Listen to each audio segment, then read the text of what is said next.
Donald Trump convicted. 34 counts, hush money trial for Stormy Daniels. What does this all mean? How does it impact the election?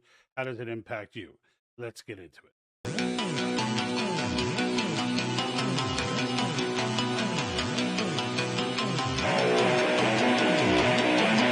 Doesn't anyone notice this? I feel like I'm taking crazy pills! I don't want you to write. I don't want you to write to your congressman because I wouldn't know what to tell you to write. I don't know what to do about the depression and the inflation and the Russians and the crime in the street. All I know is that first, you've got to get mad. Is the whole world gone crazy? Am I the only one around here who gives a shit about the rules? You have the luxury of not knowing what I know. I want you to get up now.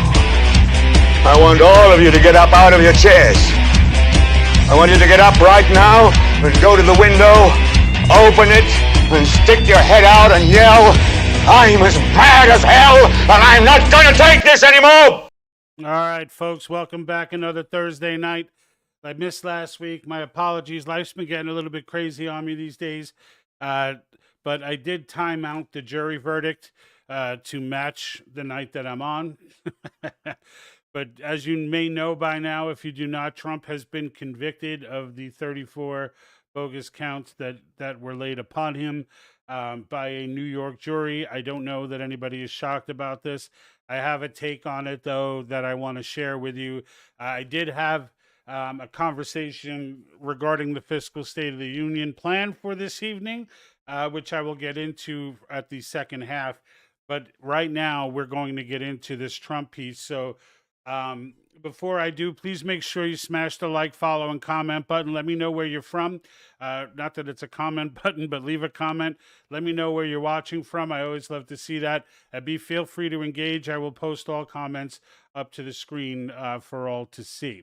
Now, with respect to Trump and this 34 counts, I have people reaching out to me, up in arms, crazy, angry, disappointed, you name it, across the board. And frankly speaking, the way I see it is it's a nothing burger.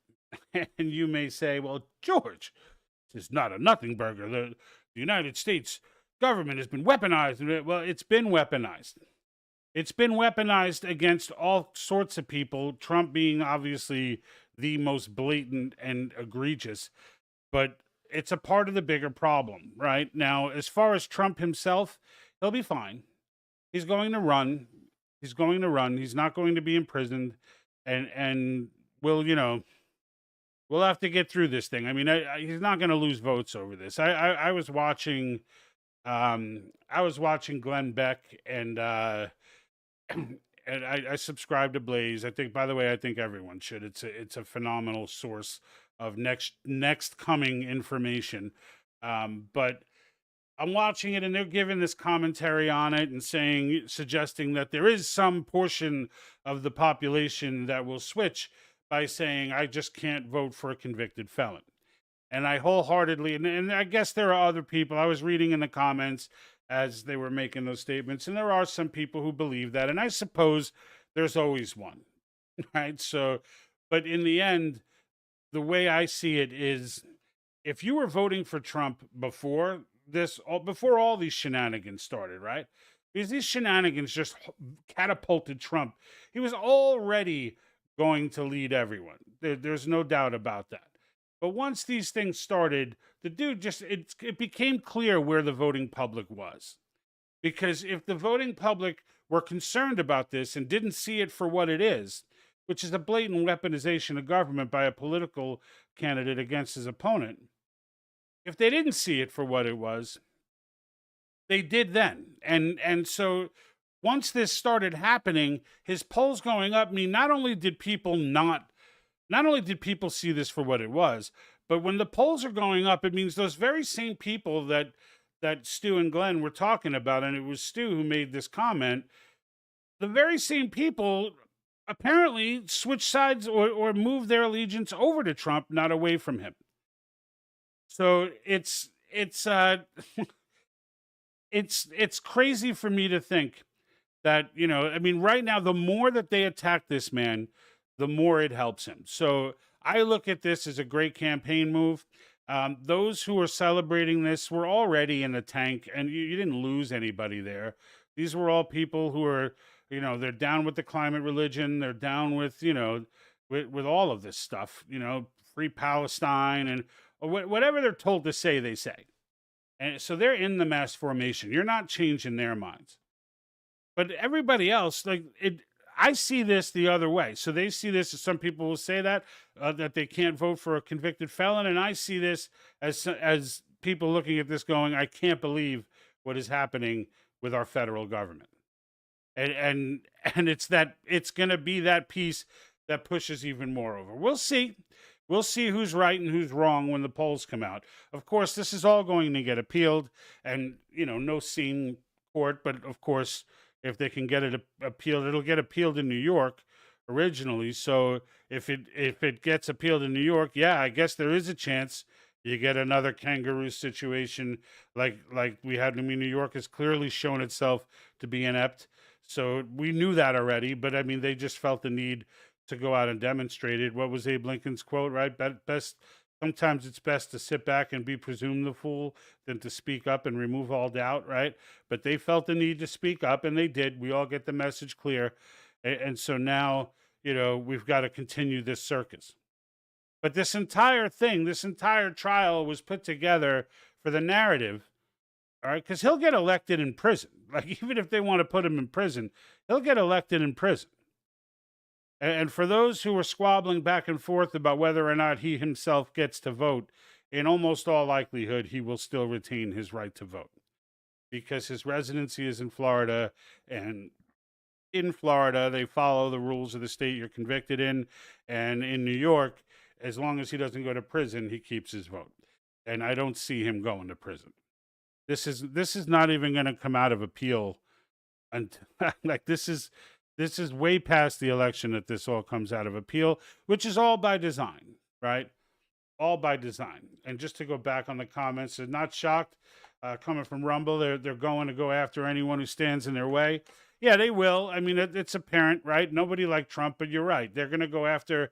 I mean, right now, it is obvious that the government itself, as an apparatus, has decided that Donald Trump, at all costs, cannot become president of the United States. They don't care about anything except the fact that for whatever needs to happen, he will not be president of the United States. That is they will turn everything they can upside down, including the Constitution, apparently. Although this is not necessarily unconstitutional per se. It's just a circus kangaroo state level court case. But at the same time, they will turn upside down everything we have held true for the entire life of this nation to make sure that this man does not become president. So we'll see. I mean, I sit back and I'm waiting to see what, to see what comes of it, right? To see what comes of it. And then show me the man, and I'll show you a criminal. He's not a felon, right? He's not a felon, right? He's not a felon. And look, the idea here was to throw as many things at him as you can and hope to God that you could find a leftist enough jury to convict. And they did. Which is why they're holding these things in Washington and in New York. Like, they're not going to hold any of these in Texas, right? They're not doing that, right? So, I mean, it is what it is. Jack Massengill over on Facebook. Dang Gabbit. Dang Nabbit. I love it. Dang Nabbit. They keep cutting your audio off. Oh, you must be out of the country. Yeah. Yeah, outside the country. For those of you in the States, not that I haven't had audio issues in the past, but outside the United States, they have a tendency to cut off my audio. Right? This is how you know you're over the target, right? Because, in the end, Facebook, 18,500 subscribers, 58 impressions for a live event after like a week, right? Which, if you don't know what an impression is, that's how many people they put it in front of in total. Not just my followers, just in total. That's how many people they put it in front of. So it's ridiculous, but I'm sorry, Jack. I hope, you can get a VPN set up. Not that you will hear that. I hope you can get a VPN set up. Let me know what country you're watching from, if you can read my lips. All right. Mike Arnold. How are you, Mike? This will keep the debates from happening and distract us from what is going on elsewhere. Yeah, so Mike Arnold is a regional director with Convention Estates, and he he was messaging me earlier, and oh shoot, hold on, he's in Central Texas. So, but you heard what I said, then I assume. All right, I assume you heard what I said, but I will get back to that. But thanks, Jack, for clarifying that. I get a lot of that from people overseas in the UK and elsewhere, New Zealand, and they watch because they're fans of Article 5, and they keep getting no audio, and then magically, like a week later, audio will come back. It's weird. It's weird. But to get back to what Mike was like, well, I wonder what they're distracting us from, and he must have thought just like me. So immediately I started looking up, events of the day and what's going on and blah blah blah blah. Like, what are they trying to get through now that this news broke? He beat me to it. Comes back to me with the fact that if you didn't know, Politico, a left-leaning, pretty leftist rag, had reported, among others, that Joe Biden had secretly authorized Ukraine to use United States weaponry over the border into Russia, which is obviously a serious chain of events. Not something that Biden will certainly want to admit to, but they broke the story like minutes after the Trump verdict came out. So there's always that thing, right? There's always that thing. So it is what it is. But anyway, so and I saying it's from Hamilton. Yeah, so Jack, if you're hearing me, I'm guessing you're hearing me because you're still with me. I mean, if I wasn't hearing me, I would have dialed out. But maybe you had some audio issues in the beginning. I hope that's been rectified. But thank you for commenting. But the bottom line with Trump, folks, right? I mean, he's bigger than a candidate now, right? He's bigger than a candidate. I mean, there's an entire section of his following, who who don't even like the guy. But they realize that, like, he as presidents go, he's the only choice. He's the only one that you know for 100% is not in the club, right? Is not a part of the machine, right? I mean, DeSantis isn't either. I know a lot of people accused him of that when he was running against Trump, but I hope we've gotten past that now. But but in the end, like, Trump is he's a symbol now. When they started attacking him, he left the ground. He just elevated off the ground, arms raised, and became this symbol of everything that we hate about the government, the anti of everything we hate about the government. And so there's no other candidate that can run. There's no other candidate that will run. He is the candidate. And in the end, I pray to God, right, that nothing crazy happens and he wins. Personally, and let me know in the comments if you're with me. I am waiting, right, for the shooters. Like, something's going to happen. It's just, I just can't shake the feeling. And I hope to God that I'm wrong. But I absolutely think something is going down between now and November. Some sort of crisis is going to get staged. Emergency measures are going to have to be made, and then all kinds of shenanigans are going to start busting out the woodwork. And I'm praying to God, that it's nothing, that it's nothing too brutal, right? That they don't just go complete, like, power grid down, for months, just turning friggin' society upside down, because they'll do it. If they think that that's the only way that they can do this, they will do it. Now, they'll get the grid back up by election time, or at least they'll have power generators to make sure that we're not hand counting all the ballots, right? They'll get that going. But, I don't know what it'll be. I don't know whether, in my head, it could be anything. It could be another pandemic crisis, right? A power outage, those are the two that keep jumping to my mind originally. But, if you got some more that you're thinking, let me know those. But, something's going to happen. They can't stop this train. So the only way that I can see that they can stop it is with explosives. And that, and if you know what I mean by that, right? That they're going to have to physically attack the man or create such a crisis that, that it's just it's going to cause absolute chaos. So I'm like half panicked. I'm half wanting to, seriously start investing, myself in different types of, I mean, I've got my guns at the house, but I don't think that's going to be, I don't think that's going to be what's needed, right?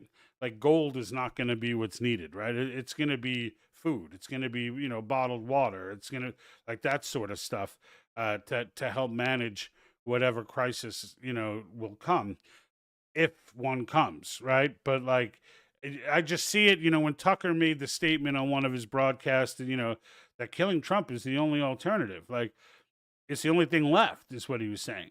And I think he's right. I mean, short of that, I don't see how they stop this Trump train. I mean, the black vote is siding with Trump. You saw his outing in the Bronx, right? It was maybe 5,000 or 6,000 people in the Bronx, though. Like the Bronx is like from a historical voting perspective, that's like home run city for the Democratic Party. I mean, that's it doesn't get any bluer than the Bronx, right? I mean, and I've spent some time in the Bronx. I grew up in New York, as you know. I used to work for a police athletic league out there with like underprivileged kids when I was in college over on Van Cortlandt. Or was it Van Cortlandt? Maybe 156th Street. I forget. But Van Cortlandt, I think, was the pool that we took. I don't remember, but it's many years ago. But at the same time, even then, the Bronx was like there were no right leaning mindsets over there. Everything was Democrat, to the point where they take it for granted, and they still take it for granted to this day. I mean, you hear Biden make the comment, if you ain't voting for me, you ain't black, right? I mean, that's some ballsy stuff to say straight to a black dude. Like, let's just be like, you ain't black. Like, really, your old white ass is going to tell this man that he's not black if he doesn't vote for you, old white man? Like, it's insane. But that it just shows you the confidence they had that they have the black vote no matter what they do, no matter how bad the ghettos get, or impoverished black neighborhoods get, or minority neighborhoods, however you want to put it. You guys know what I mean. No matter how bad these Democrat-run cities get, Chicago, Portland, the list goes on, they still, with arrogance, will make statements like that. Like, there's no humility whatsoever, no appreciation for the vote. It's expected. And they're like, we created this voting block basically, and and it's going to depend on us forever. But that's changing now, and slowly, right? It's not like they got 50% of the black vote, but they got a lot. They got a lot more now than Trump got, and he got a lot more in 2020, and a lot more in 2016. He got a lot more in 2016 than they thought he was going to get. He got more than that in 2020, and he's getting more than 2020 so far in the polls now. So how these people, how these people. He said, George, getting old, can't remember. Listen, it was a long time ago. I'm 50 now. This was in my I was probably 20 when this happened. I was still in college, so I graduated at 21, 22. So I was probably around 20 or 21, 30 years ago, to remember the exact street that the police athletic league was on. That's a tough call, but but thanks for picking at that wound. All right. But the bottom line is Trump is gaining momentum in every area. This is just another play to give him more momentum. And I just, the dude, I want to be a fly on the wall around these deep state folks, right? I just want to be a fly on the wall around these deep state folks, because I want to see what they're saying when they stop and they look at these polls, and the polls are showing that, that he's continuing to gain momentum, and they're going to show that. They're going to show that Trump is still gaining momentum. I know that. And what do they say when they're behind closed doors? Like, is there an ulterior motive? Did they not know that this would happen? Or did they still think it was worth it for the narrative to say, you're going to vote for a convicted felon? Like, everybody knows that he's not a felon. Like really a felon, right? Everyone knows he didn't commit any crime that would make him a felon. So it's like, and everyone knows that deep state is activated and the government is weaponized. So I don't know. I don't know if they're that dumb, or if it's, like are they, or is there some, or are they so smart? Is it like crazy like a fox kind of thing, right? And there's something that we don't see, and we're so jaded, right, in the way that we think, that we're still thinking, wait a minute, there's got to be some ulterior motive. This is just too stupid. But but I guess it's not. I mean, every time I think that, they go ahead and double down on this kind of stuff. I think they just made up some new stuff that I mean, it's outrageous. It's so over the top that it's like you can't, anyone of sane mind, like, they're banking that they've mass formated, I think, more people than they have. I think that's what this has come down to. I think that they're banking that, because the idea was to get everybody mass formated, right? Or the overwhelming majority, right? There'll always be some who are asking questions, but I think the goal over these last 60 years was to get everybody mass formated, get us to the point. And I think when they started seeing generations coming out believing in all these genders and all this craziness, like, they really pushed the envelope to a place, I think, just to test and see how deep in, right? How deep in do we own? If we have our education system pump this message to them, right, that there are an infinite amount of genders and men can have babies, and like, how crazy can we get with this and still have them follow? And I think when they got some traction after doing that, and we're now in this, like, now we have to like debate what bathroom someone should use. Like, when they see the chaos getting to that level, this is where, I think they gain their confidence from. But I think they completely overestimate how many people are that way, right? And so many times I've gone over the Solomon Asch study, and then Dr. Mateus Desmet. The Solomon Asch study was the conformity study, right, with the lines, and you had to eight subjects. 7 of them were researcher, were in on the game. The one wasn't. They asked to match up the lines. It was blatant. The answer was obvious. 7 of them gave the wrong answer, and then they measured how often the 8th person gave in. And the way it all broke down, and it's similar numbers that came from Dr. Mateus Desmet at his mass formation studies, and he came out and started talking when people were trying to explain how irrational people will get over the COVID thing and how ridiculous some of the things they're being asked to do are, and they still do them. And the numbers come out about the same, 30%, and there are dozens of versions of the study going on. You may have seen the one with the kid sitting down in the eye office waiting for an appointment, and then the bell rings or the beep goes off and everybody stands up, and then they sit down, and then like a few minutes later the beep goes, and eventually she starts standing. And you may have seen that version. There have been dozens. There's one with smoke that make them look like the building's burning, but nobody's moving. And they all come out about the same numbers, somewhere in the range of about 30% of the respondents, even after they're told that it was a joke or it was, a scam, and it was something that everybody was intentionally giving the wrong answer. That 30% still insisted they were right. And then there was another 30% who were like, no, that was wrong. They knew it was wrong. They didn't follow the other 8. They were just like, this is the right answer. I know it is. We got 7 dumb people in me, and gave the right answer. And then you had that 40% in the middle who knew it was wrong, but gave the answer anyway. Because they just didn't want to make waves. We all know people like this. They didn't want to make waves. They didn't want to do this and that. I just felt, and then, or they second guessed themselves. Whatever it was, they gave the wrong answer just to be a part of the group. And it's that 40% that in all things are concerning, right?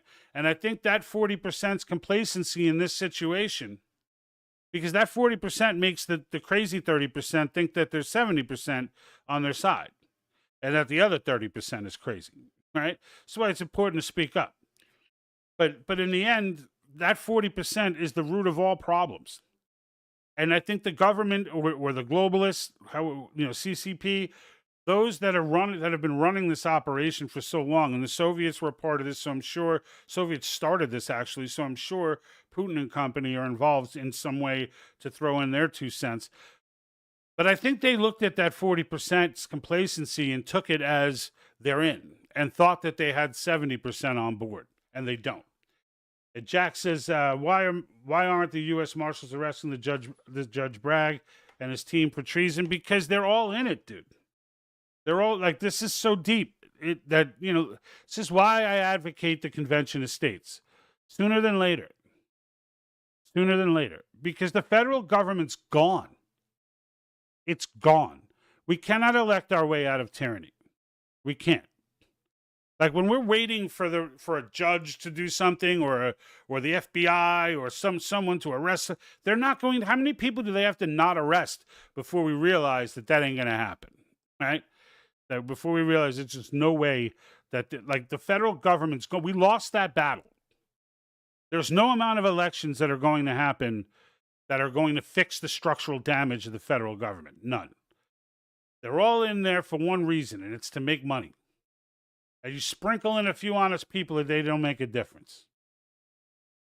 But even the good-hearted people that go in, when they get turned on to the insider trading and the game that goes on, they too, they're like, hey, I can't. What's wrong with me getting a piece?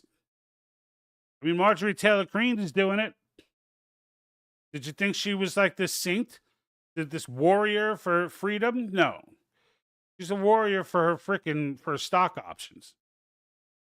Right? What was it? What's his name? Unusual Whale.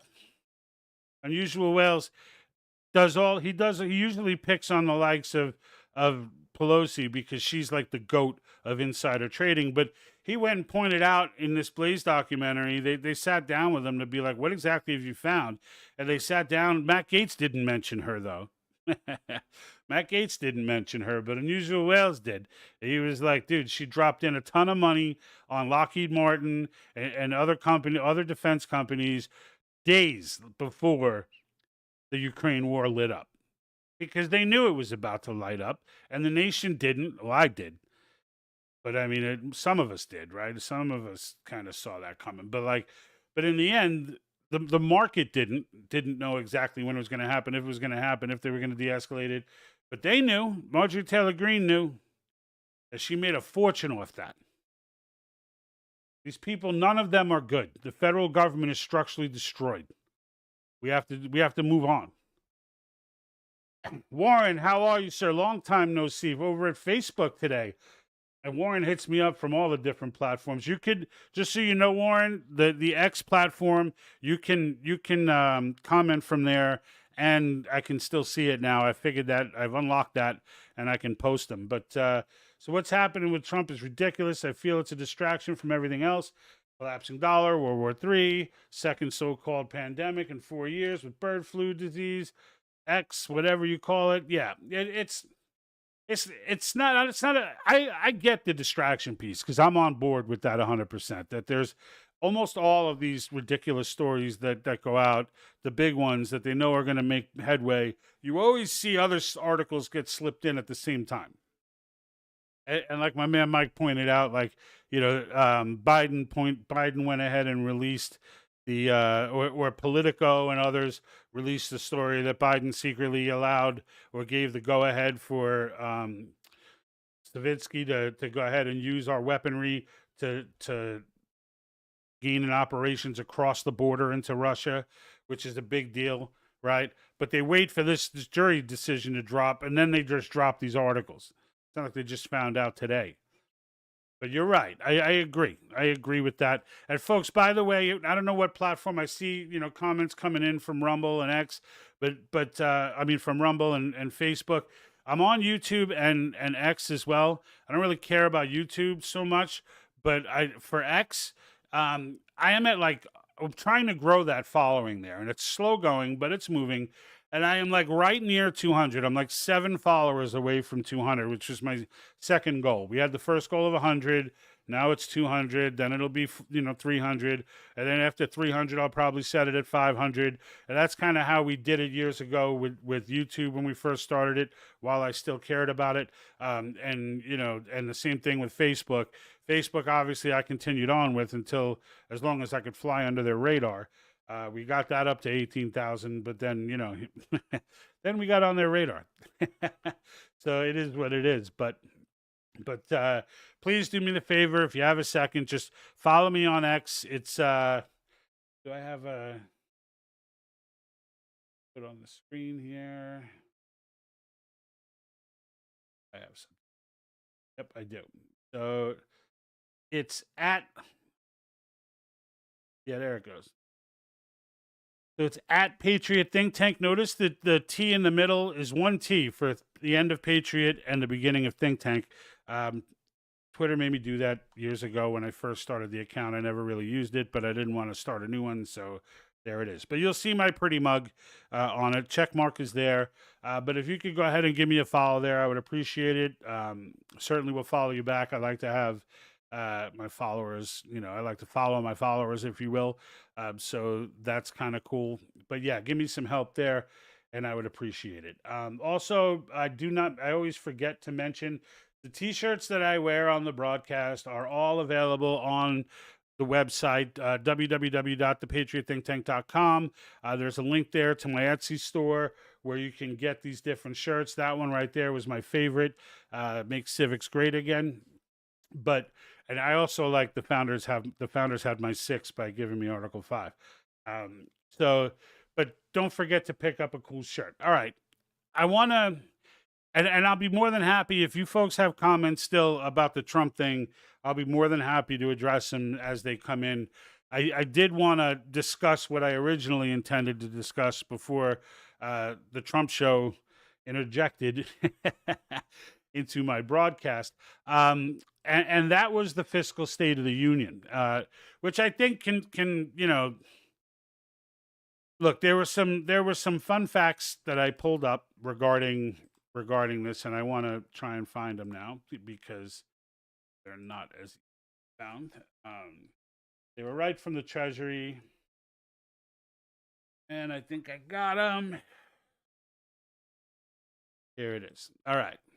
So some things about the national debt and our spending situation, and we all know we have a spending problem. That's not a debate.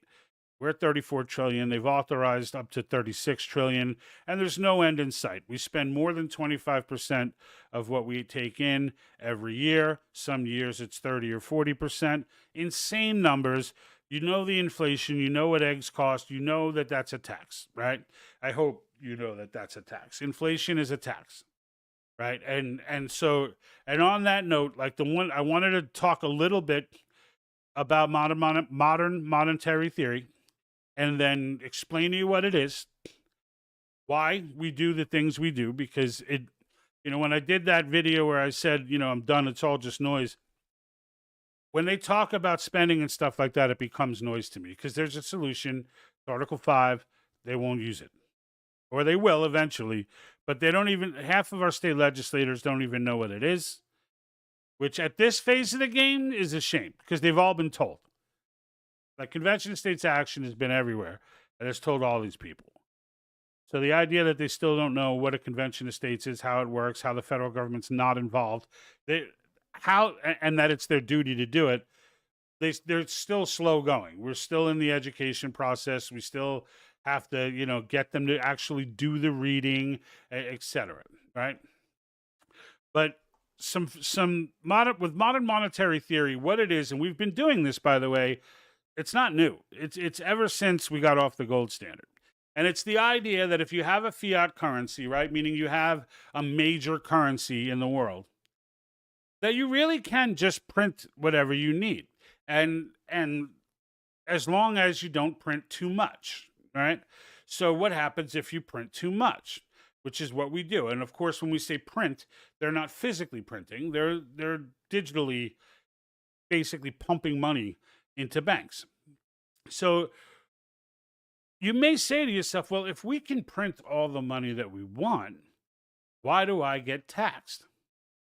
And this is where you will become the most disgusted, because the federal government only taxes you.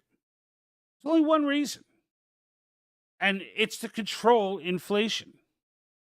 That's it. The idea is that if they raise interest rates, people will not borrow money. Therefore, they will not spend money. If they if they raise the interest rates, slow down spending, increase taxes, slow down the common Joe. So all of this talk that they give you about increasing tax on the wealthy don't pay income tax because they're the employer. They don't pay income tax. They're preying on our stupidity to not understand these things. All right. And I'm trying to break it down as simply as I can. And if there are questions, by all means, comment. But that's how it breaks down. So when the government taxes you or raises your taxes, not to fund roads and bridges and all of the nonsense that they insult your intelligence with. They raise taxes so that they can continue to spend while thwarting your spending. That's the idea. All right. Are you sick yet? Are you sick? Because that's what it is. And for a good portion of my lifetime, I believed the whole, well, we gotta have some taxes because, we do have to have some taxes. What we don't have to have is this fiat currency nonsense and non-commodity based money. We don't have to have that. But economists have been trained, because the CCP owns the education system, at least the curriculum anyway. So economists for decades have been trained to believe that nonsense. Now, they have to train them in basic economics. So those who are free thinkers do understand that how ridiculous this is. But nonetheless, that this is how our monetary system has worked since leaving the gold standard. And it's why Republicans, Democrats, they all vote in favor of spending, because they're afraid that you won't vote for them if they don't. And my attitude is, try us. How about try us? How about you walk up to a podium and explain to the American people in simple terms exactly what I am explaining and see where they fall? Because you're going to find most fall on the side of common sense. And that's just real talk. Warren on Facebook, do they raise tax on pharmaceuticals and weapons at the same time? They don't care, Warren. That's what I'm trying to say. It don't matter. Like, the only reason they raise it is just to stop you from spending. So it's a matter of, at pharmaceuticals, they got themselves in a position where the politician gets on the podium and is like, they're not going to announce a tax on your drugs, because they've convinced everybody that drugs are the answer, right? I mean, they've convinced everybody that drugs, right? And I was just having this conversation with a buddy of mine saying, I officially do not trust medical professionals on the face of them being a medical professional. Just that there was a day where I walked into a doctor, and the fact that they wore a white coat, that I would just, all right, doc, here's what's wrong with me. That's what you think I should do? Okay. I left. I got whatever prescription. I did what they said I was to do, because they're the doctor and I'm not. That is not the case for me anymore. Now I go in with questions. Now I want to know where they're coming from. Are you one of those, are you very favorable to the CDC? Are you very favorable to the National Institute of Health? These are the organizations that set their groundwork, right? And so if they are, and sometimes you don't even have to ask those questions. You can just listen to them talk, right? If they're trying to push the vaccine on me, there's nothing that guy can tell me that I will do, right? If they're trying to push it on me like they were, there's nothing that person can tell me that I will do. I think we need to start to watch how much the politicians get. So, Warren, I did a broadcast not long ago about a couple of weeks ago, about a documentary that just came out on the Blaze TV network, where they went and interviewed the Unusual Whales guy from X, if you're not following him already.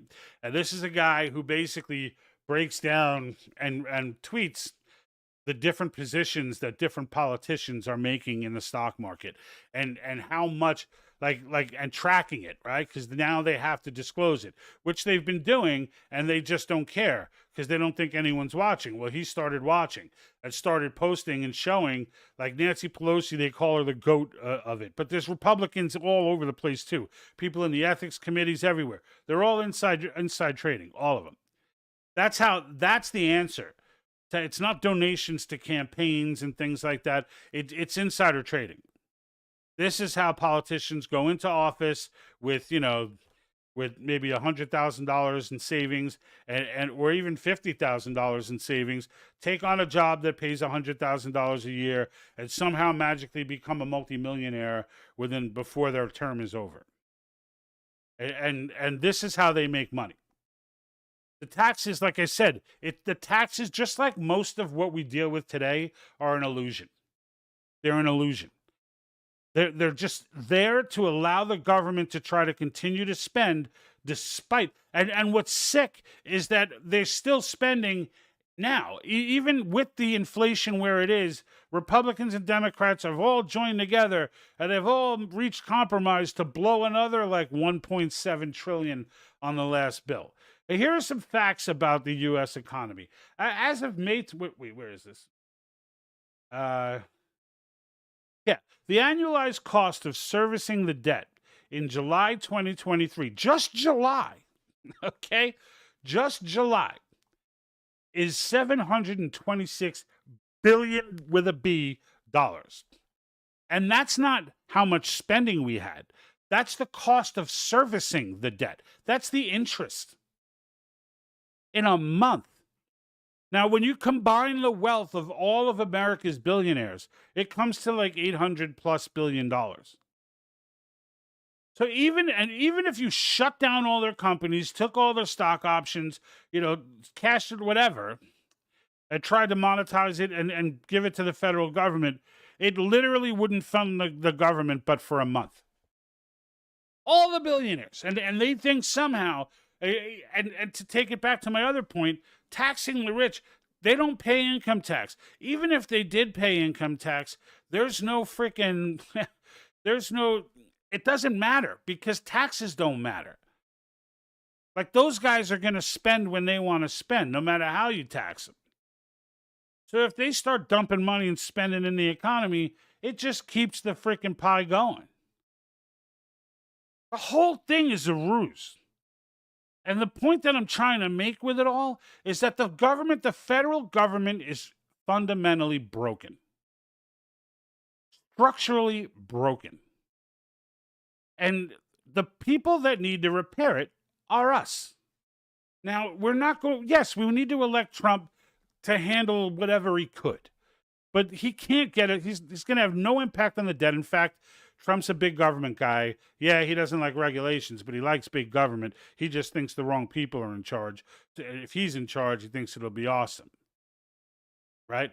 But in the end, get him in office, let him deal with the border crisis and the stuff that we need to just get immediate relief on, right? Take on China, etc. Stop the wars. There are things that he can do, right? But they're not the existential, the border is, but the other issues are not existential issues that are going to save this nation. Because if we continue on the path we're in, the CCP won't matter, we'll crumble from within.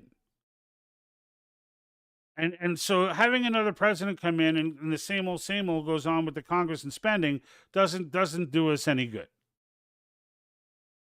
This is why the Convention of States makes a difference. Like, I don't let this go. And I don't care that it's a niche subject. And I don't care that, most people know, but, it's a pipe dream. It'll never happen. Never happened. They said that 19 states ago. But now those 19 states are on board. And if it doesn't happen, if for God's sake it didn't happen, it would be because of us, not because the process is too hard or there's something else going on. It would be our fault.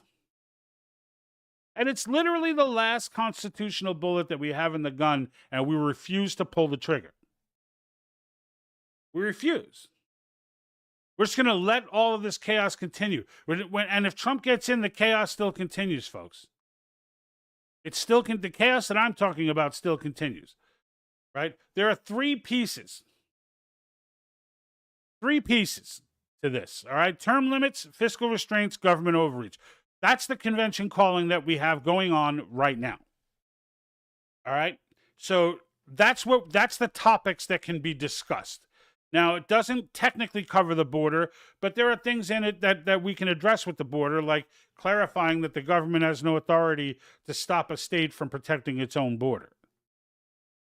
Now, in the future, after this convention, we can call a different convention specifically on that topic.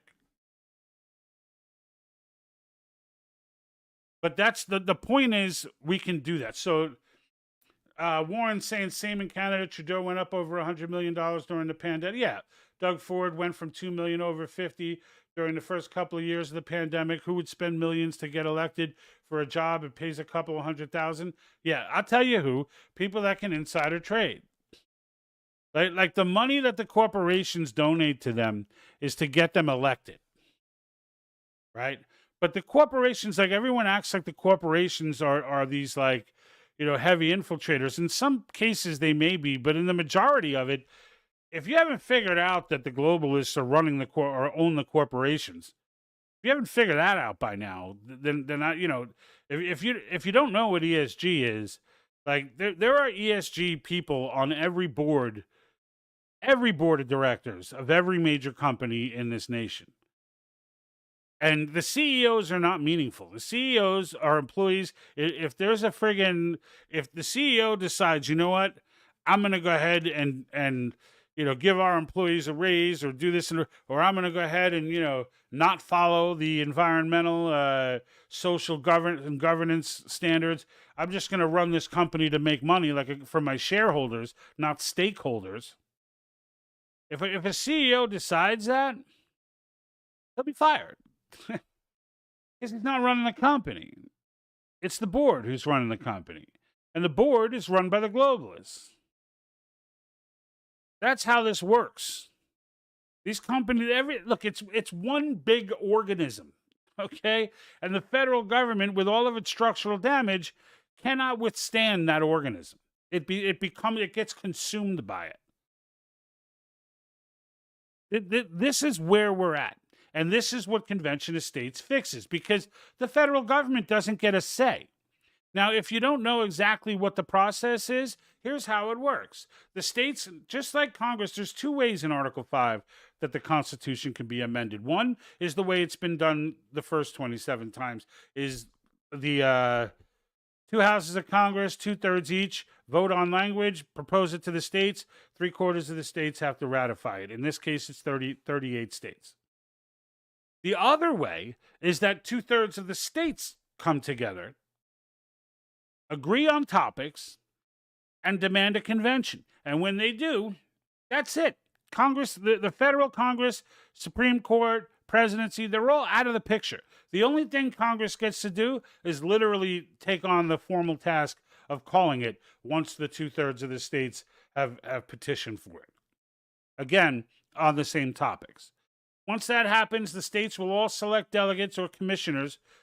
They can select as many commissioners as they want. These are just individuals who are going to be sent to the convention to debate the topic. You send 10 commissioners, they still get one vote based on your state. Each state, one vote. So California, New York, Texas, they don't get a bigger say because it's a state's issue. It's a state's sovereignty issue. Every state is equal. Right? So they gather at the convention, they get the list of topics, they go ahead and start banging out the language, see what consensus they can come to. They need a simple majority. All right, so 26 delegation groups out of the 50 need to agree. Once they do, the language goes back to the states the same way Congress does. And then the states must ratify with 38 states. The federal government has no say in this process. Governors have no say in this process. The entire thing is designed to be with the most local legislator possible. So it's the legislator that represents your district, not your state, that you petition. That's how this works. That's how the nation is designed to work. And what are some things that could come out with these three topics? Single subject bill. We could destroy the people of the United States have the power to destroy omnibus bills. We have the power to pass a balanced budget amendment with teeth. That you can't run for re-election. If you don't balance the budget, if you spend more than what you take in, and there is no natural disaster that has taken place that warranted it, you cannot run for re-election. Now you could add in whatever penalty you want, but it needs to have teeth, right? We could overturn the 16th Amendment and eliminate the income tax altogether. I mean, there's so many things that we could do. Term limits are a no-brainer. But balanced budget amendments, term limits, single subject amendment, these are all things the states do now. They would easily pass. They would easily pass. And a balanced budget amendment alone destroys Marxism forever. If we get off the fiat currency idea where they could just print whatever they want and spend whatever they want, if they have to stay to a budget, Marxism's blown up. Can't happen here. Can't happen. This is the way we throw a blow. This is the way the American people take a swing and hit something. Rather than just flailing our hands in the air and celebrating YouTube videos with Jim Jordan and this one and that one and Chip O'Neill, all talking good talk and doing good things, and their hearts may be in the right place, but it doesn't freaking matter. It doesn't matter.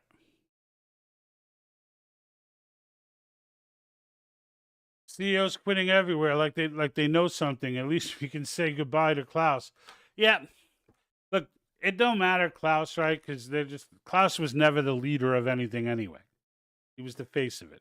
They needed a creepy Bond villain German guy with a heavy accent to face the whole thing. The bottom line, it's like Soros doesn't matter. His son now is taking over, right? And the CEOs quitting? Yeah, well, CEOs quitting is likely the case. The ones that quit are likely ones that are saying, this doesn't make any sense. I can't run a company like this. These ESG standards are ridiculous. And the board is saying, well, then goodbye. Yes, they're saying, we accept your resignation. That's the response. Because that's how it works right now. Every major company on this planet has taken a knee to the globalists. Why? Because they're hedging their bets. They think that the globalists are going to win. Because even when conservative-minded people get in power, well, they play by the rules. And I'm talking about the good ones, right? Not the, there's plenty of corrupt Republicans, right? I'm talking about a good, solid, conservative-minded candidate. Well, if you're playing by the rules, like when the evil people get in, they'll weaponize the government against any company ever. But then you get the good people come in and they want to clean things up and get things done. But in the end, the company's still looking over their shoulder for the next election. But if we go ahead and put, if we chain this freaking federal government back to the wall, right? Put it back in the cage that it was in when it was created, and view it the way that the founders did, as a necessary evil, not a force for good. If we view it that way, we're in good shape. We're in good shape. God and humanity always win. I agree. And I tell this to people because I start suggesting, right, when I get into these little debates with people online or whatever, I don't call them a Marxist. I just start bagging on Marxism. And I wait for them to feel compelled because I know they're Marxists. But I don't call them a Marxist because then they're free to be like, how do you know I'm a Marxist? I didn't say I was a Marxist. You're just labeling people. So I don't do that. I just bang on Marxism. I'm like, we can't do that because it's Marxist. And if we all know what Marxist is. I mean, any stooge would know Marxist is going to end in the deaths of 100 million or more people. And I just start bashing on Marxism, and eventually they'll crack. Eventually they come out and they're like, well, Marxism hasn't really been tried yet. And then I just go off. That's when you open the door for me to start dropping blows. And then I just go ahead and annihilate the person. But as far as constitutional ways to get our union back, constitutional ways to save this constitutional republic, this is it. The only other option from here, forget elections, it's not going to happen. There's no way you're electing people to that machine and somehow they're going to fix the structural damage of it. It's not going to happen. We're past that. We've lost that war. I'm not even saying elections fixed or not.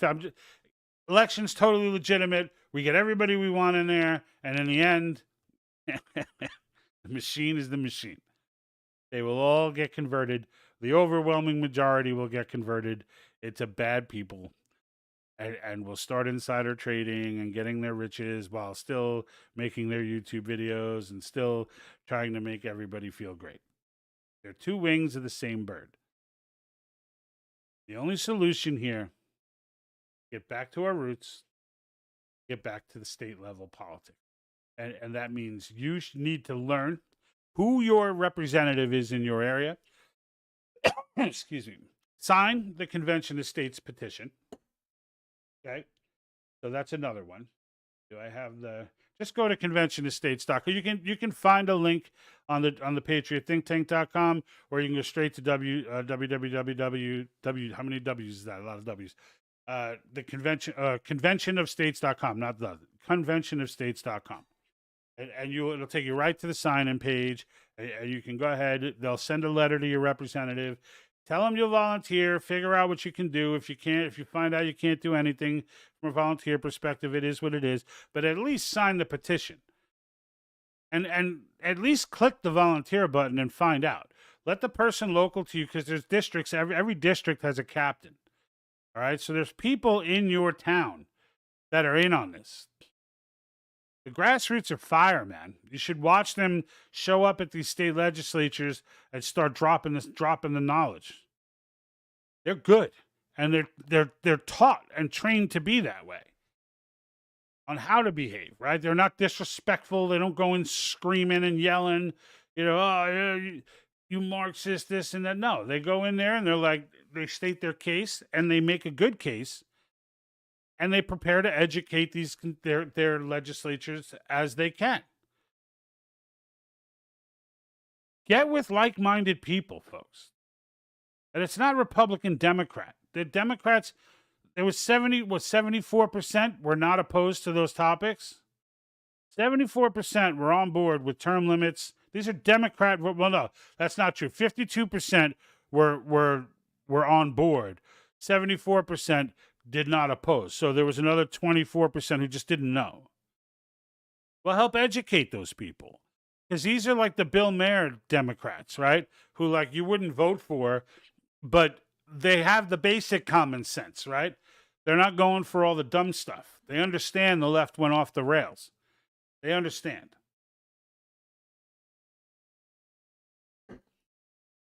In this fight, those people are our allies. For a moment, just stop going crazy about the things we disagree on and focus on the things we agree on. And I don't know anybody who disagrees on these topics. They just don't. You go into one of those mobs on the street and be like, term limits for Congress. They'll be like, yeah. Like everyone, even the psychos. It's just so common sense, right? We need to work on our spending. Common sense. The government's gone too far with its overreach. They were threatening Democrats' jobs too during the COVID mandates. Too far. And there's a solution. And I'm not going to stop ranting about it. I'm not going to do it. Look. What I ask of those who are, if you're still with me here as I get to the bottom portion of this hour, we're actually almost at the hour. If you're still with me, grab a friend. Next Thursday, jump on board. So follow the page, right? Whatever you're watching on YouTube, whatever. Follow and then click the extra piece, get the drop down to say get all live events, notifications for all live events. I only come on once a week, and I even miss a couple of weeks here and there. So it's not going to blow up your notifications, is what I'm telling you. But when you get the notification, have a friend get on who you're trying to. In the meantime, look it up yourself, research, message me. Right? You can message me. I would say do it through X if you're going to message me, because Facebook is just attacking me with spam. And I know that they could stop it, which is why I say Facebook is doing it. There's no way that they can't stop this barrage of nonsense that's hitting my messenger. But that being said, you go to X, message me through X with any questions you have. I'll be more than happy to get you a response, and then bring whoever it is that you're working with, bring them onto the live broadcast, and I will answer it in live. I will post their question and answer it live. But understand, like I was saying in the beginning, where I believe it was Jack was saying that that he was not able to hear me, and I thought he was from overseas, because we have a following overseas, and they do on occasion mute my videos to the overseas following. I have about 6,000 followers around the world, right? And they, when they try to watch, sometimes they can't get the audio out of Facebook, which is wild. I just found that fascinating. I also took it to give myself a little pat on the back for the fact that I'm that much on their radar and they're that afraid of my message.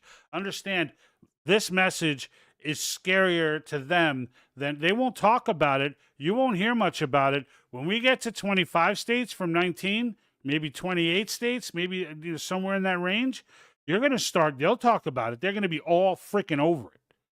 Right now, they're hoping everybody just stays calm, comfortably numb, that everybody just focus on Trump, focus on, look at this shiny piece of candy over here, look at that shiny piece of candy. And everybody, you know how we are, right? Oh, what's that? Oh, what's this? Can you believe this happened? This is preposterous. And we just go nuts over every little, did you see what Biden did today? Can you believe what happened? Everybody gets it so involved in that stuff, and that's where they like us. Whereas I am dialed the freak in. Like, I am dialed in. The rest of it's noise. The one thing that we need to do as a people is get this convention called, and not just get it called, but manage the damn thing the entire way through. Like, get active in who our state is selecting for delegates. Get active at what topics we want heard, like smaller subtopics, right? We know these are the 3 topics, but like, get into it. Like, I want to see the 16th Amendment, repealed.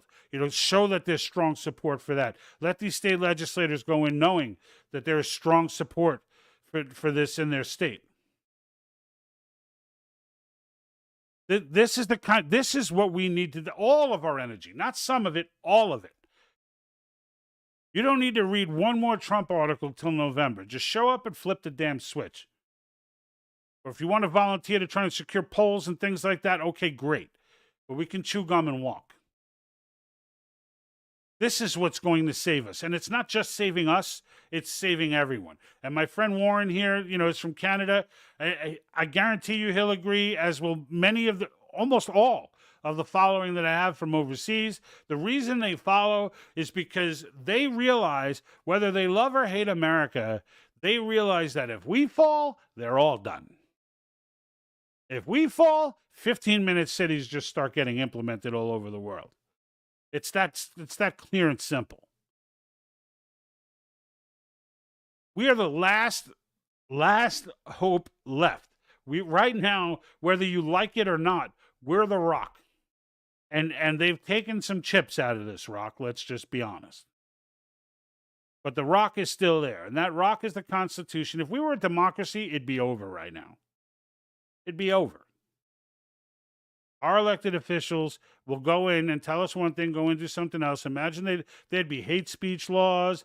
There'd be all kinds of anti-constitutional stuff going on. There'd be all kinds of anti-constitutional stuff going on. And Warren's popping off saying thumbs up to the idea that even in Canada, they understand the importance of the United States not. Obviously, everyone wants their own country to not fall.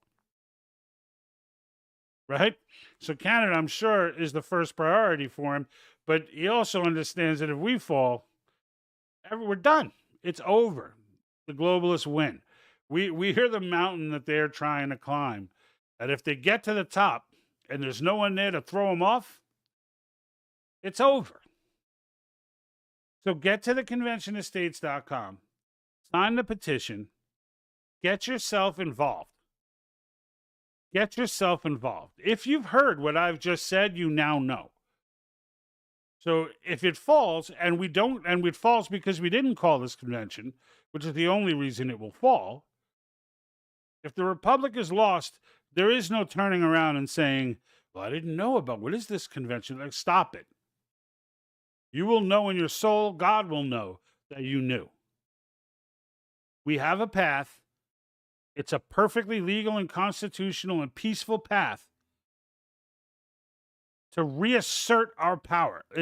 The idea that the federal government they don't have the authority under the Constitution to do the things that they're doing. We are just allowing it to happen, and we're leaving it to courts to decide whether it's okay or not. The only way it ends is if we take ownership and we end it. That's it. And if you have legislatures, if you have representative in your district who is not for convention estates, who likes the status quo, or doesn't understand it and refuses to read, if you got that guy or girl in your district, then you remove them. It is far easier to remove a local legislator than it is a president or Congress people that are the whole state. You're dealing with a small group of people that you need to whip into a frenzy.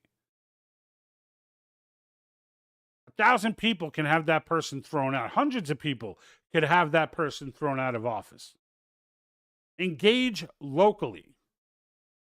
That's how we were designed to run. All right, folks. So I'll be on next Thursday again.